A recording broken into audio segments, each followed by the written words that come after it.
Hello, ladies and gentlemen, and welcome to the Hawks Real Talk podcast. Here, I am Kyle Savitich, or VTech, which whenever you want to call me, I'm good with whatever. Anyways, getting into the Colorado game, the Sunday game, which was yesterday. Um, it's gonna be a very quick basis. I'm not gonna do the whole rundown like I normally do, just because I was actually at the game. And I didn't leave there until like 10, and you go to the game and you kind of have a little bit of drinks, especially when you're of age. You go to drink sometimes, and it was just a fun experience. So beautiful girlfriend brought me with all that other good stuff. And if you want to see pictures from that game or videos or anything other, because I also did the exclusive tour, be sure to follow me on Twitter. That's going to be all up on there. I'm going to end up posting some of that today as well, but I will get into the game stats and then my thoughts, and then I'll kind of get in a little bit of experience as well and kind of see how everything was from my point of view. But 156 into the first, there was a penalty on Patrick Nemeth, a high sticking on Strome. Yet again, power play doesn't cash in on it. At 5:09, Marcus Kruger gets a tripping on Jost. But power play is very good. Nothing going on in the first. First period, shots on goal 14-7, and right there towards most of the game, this game was all Hawks, all Hawks, all Hawks, all Hawks. The third period, I barely watched anything freaking go on because where I was sitting, I saw the defense side of the Hawks. So when you look at the logo, I was to the right, down in that bottom left, that bottom corner there. So I didn't see a lot of offensive action, too much, just the defensive action, sort of the best at that. Going in the second period, 13:38. Kruger has a holding on Borque. And then a little bit after that, another penalty, Taves hooking on Barry, which leads us to another beautiful 5-on-3. And let me tell you, I just want to explain right now, I've never been to a game. I've been to a game, I should say. I've never watched a game, never been to a game where I've seen the referees get in people's way so much. I know in the first period, Taves had the puck and he was going around the net, and he runs into a referee, a linesman. There was a linesman that got basically his back taken out from a puck. It kind of skimmed by him, but he was definitely in pain. But these refs I think they were just absolutely terrible as far as getting out of the way of the play. I just think because the game was so fast paced, they were looking either way, here and back, this way and that way. But that was one of the things that I saw that was just absolutely terrible from there. But anyways, that leaves us to 15:26, a power play goal, 5-on-3 by Kerfoot. Got his 12th of the year. Barry got his 42nd of the year. McKinnon got his 55th. The shot was from Barry from the blue line, and Kerfoot was sitting right. Because Crawford was in good position. Don't get me wrong, he was sitting in good position. The shot was going wide. Kerfoot was sitting right there, and it hits off of his foot. And from my angle, when I was looking at it, I was like, "Oh shit, here we go. I'm gonna hear about this, or I'm gonna hear about that. That Crawford wasn't in position." Because just where I was sitting in the replay booth, the video screen, you don't really see exactly how everything happens, because they're just worried about the next play. And I finally looked at the highlight, and they went over and explained everything. But there was nothing Crawford could do. And then the deflection goal, he's given up 4 deflection goals in 2 days.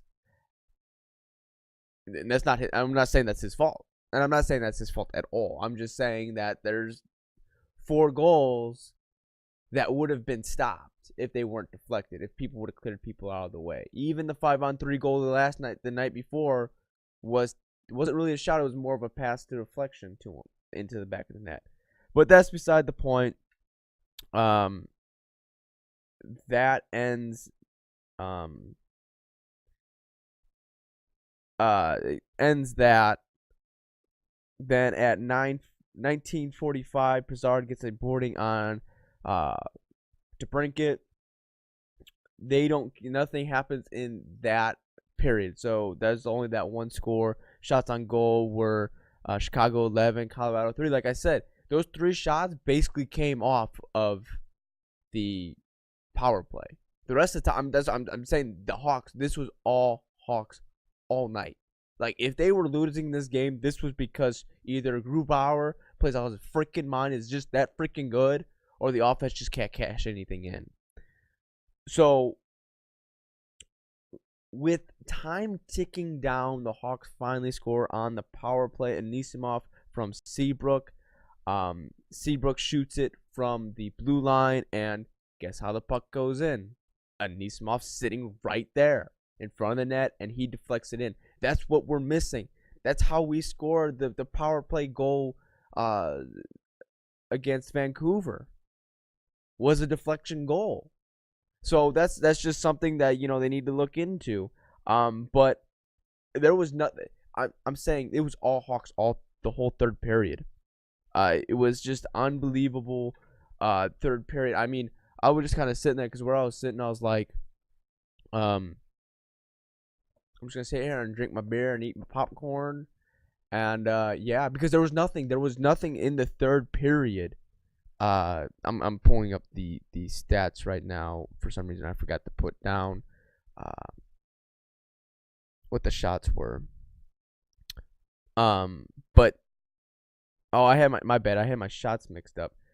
Second period, the shots were 11-10. Chicago had 11 shots. In the third period, it was 15-3. Were these shots? My bad. They were 15-3. So there was only 3 times where I saw Colorado come down and shoot the puck, and Crawford was there to make a save. That period was all Hawks, and they showed their dominance. And like I said, the only reason Colorado didn't beat Corey Crawford clean. There was not one where they beat him clean, and you can say the same for Grubauer. He didn't technically ever really get beat clean. So it was a match of 2 goaltenders, and that's a great. I like to see those games. I like to see the games of, okay, who's going to be the first team to kind of get that wacky bounce, the good shot, that just the wacky bounce to things. And Colorado gets the best out of the Hawks there, but then the Hawks turn around and score, and then nothing happens into the third period, so we go into overtime. And I'm sitting there. I'm sitting on I have to freaking pee, and I have to freaking go like right now. So there was on commercial break. I knew I had enough time. I'd hurry up, use bathroom, and come back down, and I missed like the opening face off. But as soon as I sit down, I see Keefe go from around Crawford, kind of that area there, and just come down, just power forwards in from the right of Grubauer, and backhands it in. His stick goes flying, someone else's stick goes flying, and I'm sitting there watching the puck as it hits the back of the net. And that's the coolest thing when you're actually at a game and you're that close, is watching the puck hit that back of the net. So Keefe ends up getting the overtime winner, his 6th of the year, and Saad with the 26th of the year. Those shots were 2-0 in overtime. Going into the game stats, Chicago had 42 shots on goal. Colorado only had 20. Face-off percentage were 58 to 41. Chicago 48. Power play, Chicago had 1 out of 2, and Colorado had 1 out of 3. And they would have probably been over if it wasn't for the freaking 5-on-3s that they're giving up. Penalty minutes, Chicago had 6. Colorado had 4 hits. Chicago had 28. Hits 35. Block shots, Chicago had 33. Colorado had 24. Giveaways 11 to Chicago. Colorado had 9 takeaways. Chicago had 8, and Colorado had 9. Goalie stats. Corey Crawford had 19 saves versus 20 shots for a .950 save percentage, 1 goal against. Philip Grubauer yet again getting saving 40 shots to 42 shots. A save percentage of 9.52. Goals against were 2. Chicago individual leaders, Gustin at 23-33 or 23-33. Time on ice, Seabrook had 5 hits. Seabrook also had 5 blocks. Kane had 7 shots, and Nisimov had 75 at the face-off dot. Time on ice, McKinnon for Colorado. McKinnon had 23-56. Zetterberg had 6 hits. Johnson had 6 hits.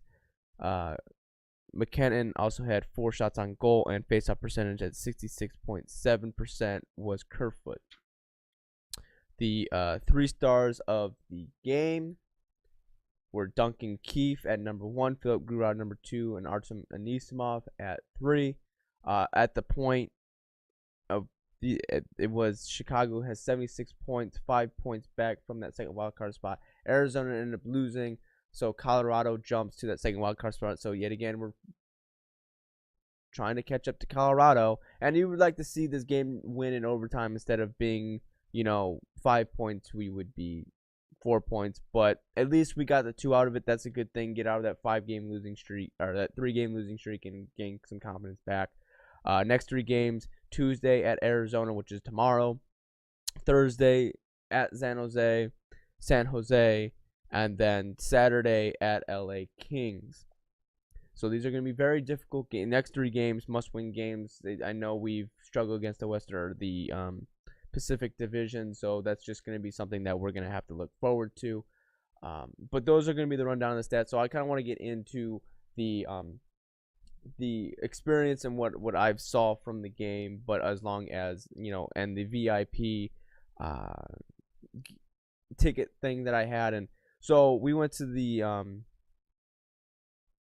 MB Ice Arena, which is the Hawks practice facility. And at this point, I'm not, when you hear VIP experience, you're like, okay, VIP experience, probably just gonna be a handful of people, all this other stuff. I didn't realize how, the tickets, they were god awfully expensive. So there's got to be a lot of people that obviously have the money to do that, or season ticket holders, or whatever the case may be. But they were having the Legends Cups go on. Dennis Savard was there. So we walked in and we see that on one rink. They're like, are they still practicing? We're not really we didn't know what to really expect here. But that was going on. We watched some of that game, or watched some of that. A little bit of that game. We watched Team Savard win that. But you could skate. They had a buffet, and you can tour the locker room. And I never knew that the Hawks didn't have an actual locker room at the United Center. I thought they do, but it wasn't their locker room, because obviously they share it with the Bulls. So that was something interesting to learn, because that was their training facility. That's where their locker room is. That's where So as soon as you walked in the doors, you go to the left, and they had everyone's stick.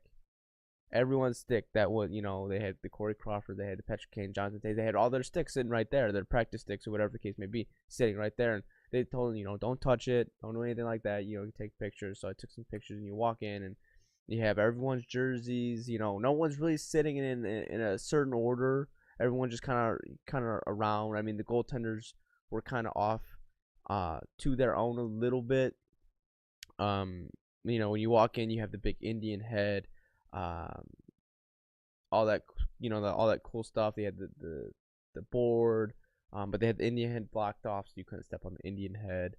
But no, it was really cool. Then you walked out, and they had if you look to the right, they had it blocked off, but they had all the team, they had the Chicago Blackhawks Stanley Cup winners, and they had those things separated there. That was pretty cool. Then you walked on the left, and they had a hallway of everyone that's won an award. Any Blackhawks player that's won an award, anything like that, they had this on the wall. And I couldn't go all the way down because they had it halfway blocked off. But so we're sitting there, and there was a couple next to us, and I'm like, wow. And the guy's he's like, Corey Crawford had the best save percentage in 2015. I said, yeah, that was a great year, man. Because I was like, at this point, I was sick and tired of people, I just get to a point where I'm sick and tired of people saying that Corey Crawford's bad.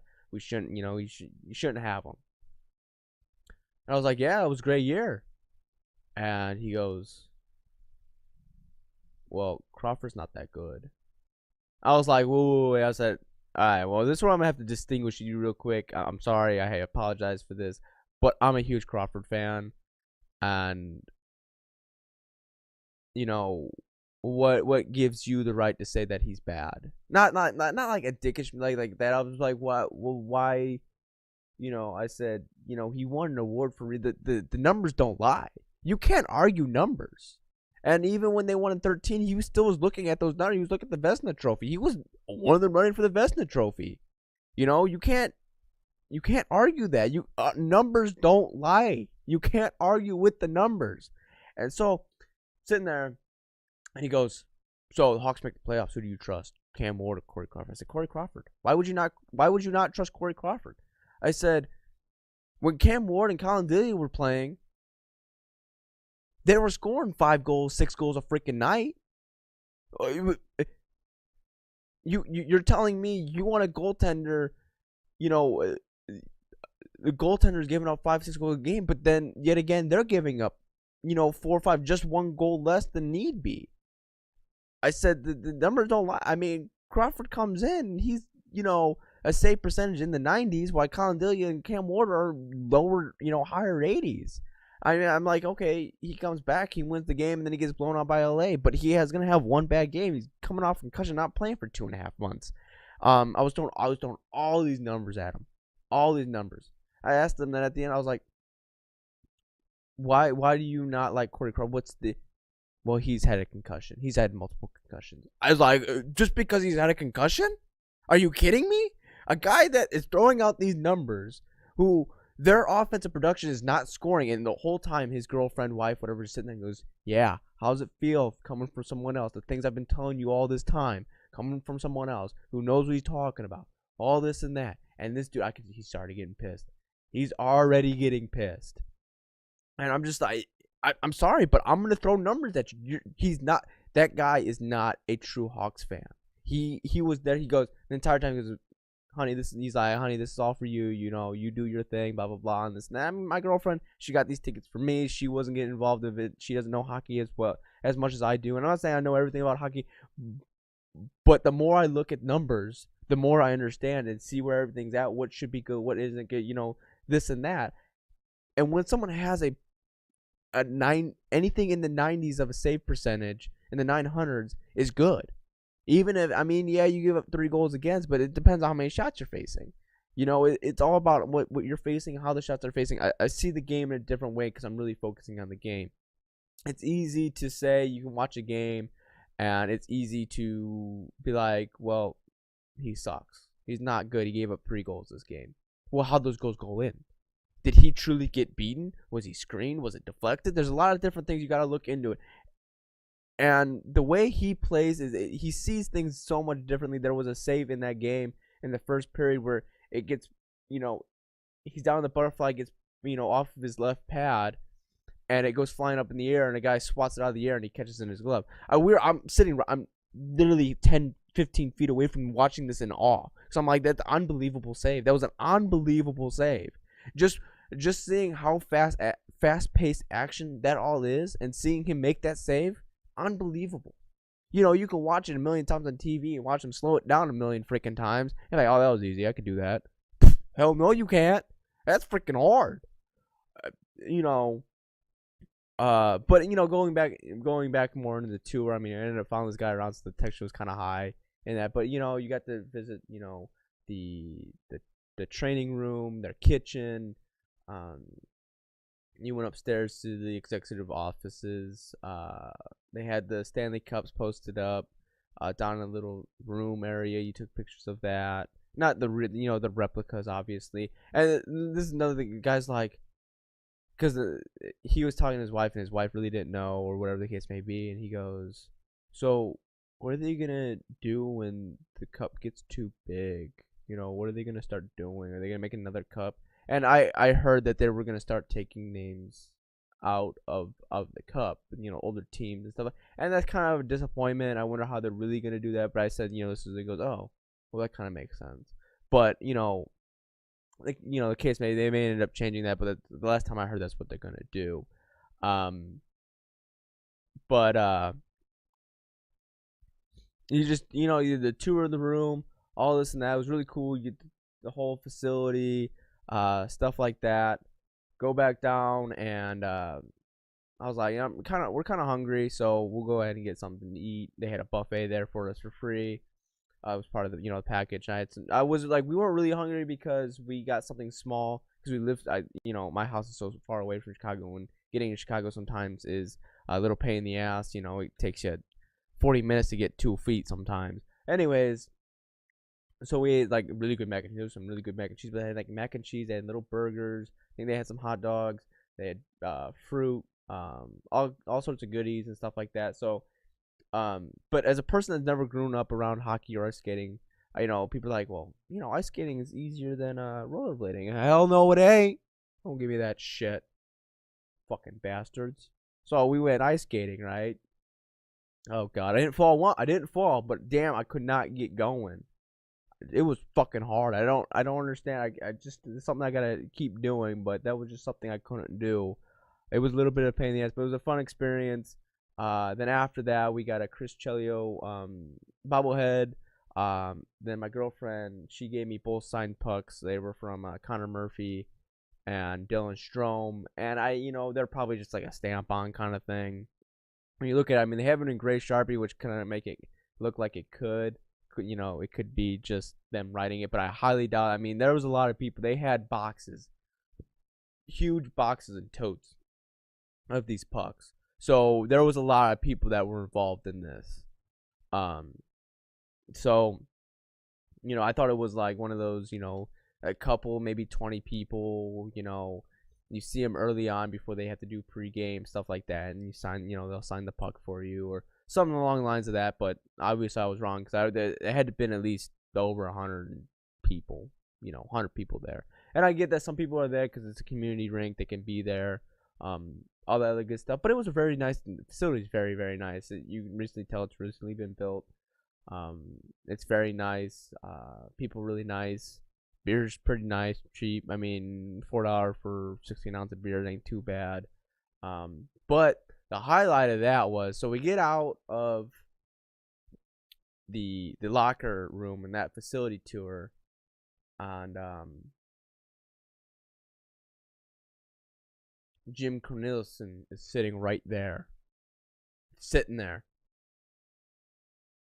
I'm like, I was so starstruck at the time that I couldn't get the words in my head of his name, and my girlfriend's like, "Who is that?" I was like, "That's the national anthem guy." I felt like I was 2 again, and like I couldn't speak English.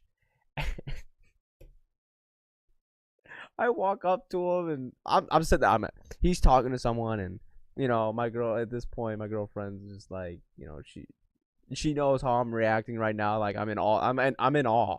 Really, I'm in awe, and I can't really speak. And she goes, "Can we take a picture with you?"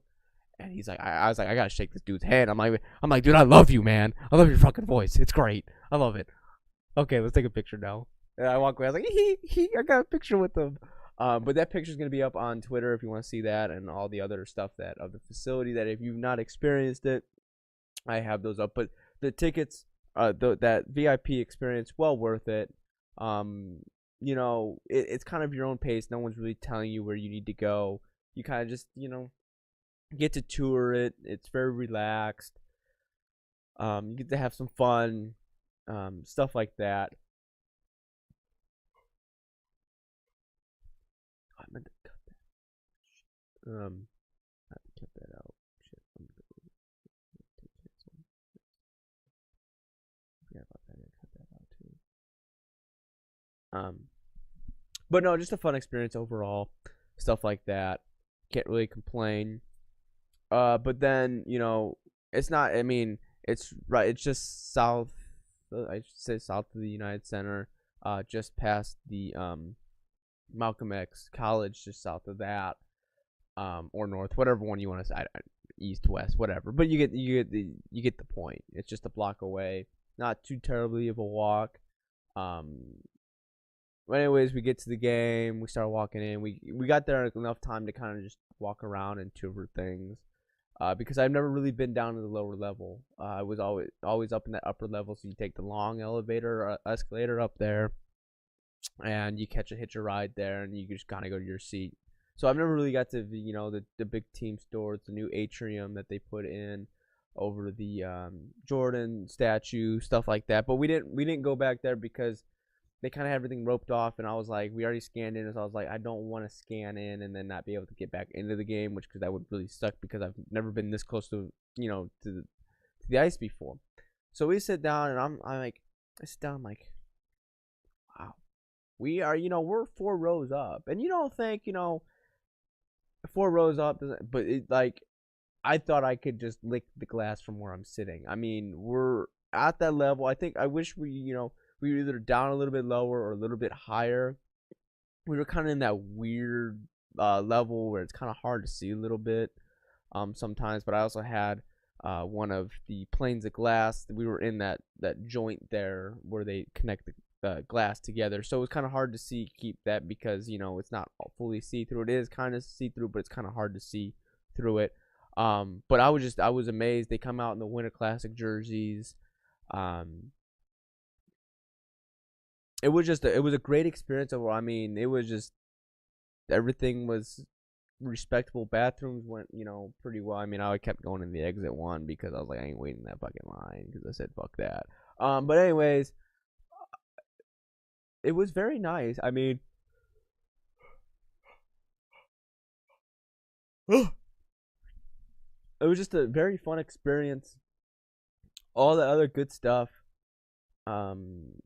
Especially being that close, I was excited. I was really happy. You see the players' faces and all that. And we were sitting there while they were warming up, going through all that. And the first thing that I noticed is the sound of the glass. I mean, that is just something that when they're just hitting that glass, even that loud music, that's freaking loud. But that's just a different experience from sitting way up there and you're looking down with binoculars, and it's kind of hard to see sometimes, whatever the case may be. But it was a good experience. I think I noticed who was it? Was it Kunitz or was it Forsling? I'm not quite sure who it was, but I was like, I was wondering, I was like, how do fans get pucks from, the netting, but there's a little gap there, but they would try and roll the puck, up the glass and down the side, and so they'd try to land it to a kid or something. Kunitz did it from the blue line, and he just hit the top of it. There was a little girl sitting right in front of me, and she had a sign out and all this, and that. We had little boys, and Patrick Kane, it was pretty cool, little heartwarming moment. Patrick Kane fires a wrist shot at the glass to these little kids, and they just kind of get their attention. He comes over there, and he kind of gives them like a nudge, like a little fist pump through the glass kind of thing. And that kid turned around to his mom and goes, it was the cutest thing. It was great. It was just the maturity of the players, just that they know where they're at, and they just have a good time with it. And then you kind of forget, some of these kids are, they idol these kids, are they idol these players. And remember how it was one time like that. How even I was like that. Just being that close, and like I wanted to be the one that was up by. I was like, I want a puck, give me a puck. But I was like, all right, I'm 22. Let's grow up a little bit. Let the kids have fun, and it's just more of the experience. And but great. Being that close up, it was just a great view. I've never been that close, so that's definitely a must do again. That I would love to do as well. But the VIP experience, definitely have to do at least once if you have not done that yet. Just great hospitality, just a great thing overall. I mean, the ice skating, I'm just absolutely fucking terrible at that. I just have to get better at that. But I'm running around. It's like these 3-year-olds are like skating backwards, throwing snow at people, and I'm like, I can't even keep my balance here. But no, just kind of going over the game. I mean, it was an utter complete destruction of Colorado. I understand it doesn't show in the scoreboard, but that third period, I'm literally sitting there going, are they they can stay over there. Really, they can stay over there. But I was like, I don't get to see anything. And that overtime goal, I mean, I'm sitting just enough to where I can see it. I'm like, and I was like, that went in. Great, wonderful. We're going all crazy. I'm hammered at this point. I'm drunk. I'm having a good time. But just the view is so much better when you're down. It's kind of hard to say. I think if you're on the glass, you'll see everything a lot better. The further you up, you do get to see what kind of goes on. You kind of get lost in the sauce a little bit, being close in the corner like that. But I'm not complaining. Great game. Great way to start the week off, at least. Just going and next couple of games, stuff like that. It's just they're gonna have to be must wins. It's gonna be very hard to make the playoffs with the week we just had, but it can be done. Hopefully, maybe it's gonna be difficult, but we're gonna have to win out. We lose one game, it's basically over. But like I said, I'm gonna try and keep hope until I see a little X over the wild card spot and the Hawks aren't there. But that is going to do it for this podcast. I hope you enjoyed it. Leave down in the comments below, what your experiences is, if you've gone through those experiences, stuff like that. What's your greatest, fondest moment of, hockey, Blackhawks hockey, any hockey, your first game experience, anything like that we can discuss. And if you want to discuss anything into a podcast, I can set aside some time towards the end to discuss all of that with comments, questions, concerns, anything like that. Any kind of anything you want me to do better, anything you want to see, anything along the lines of that. But I hope you enjoy the podcast. If you do, please leave a like, comment, and subscribe. Also, I do this live sometimes, so going on the description below will be my Twitch link. Sometimes I play games on there. Almost every day I play some sorts of video games on there. So if you want, if you're interested in that, go to my Twitter if you want to see photos of my experience and the pictures that I took. All the other good stuff that'll be down in the description below. Also, I forgot one thing. They signed Chad Chris, was it? I believe Chad Chris to a 3-year deal, a guy out of Boston. I remember that.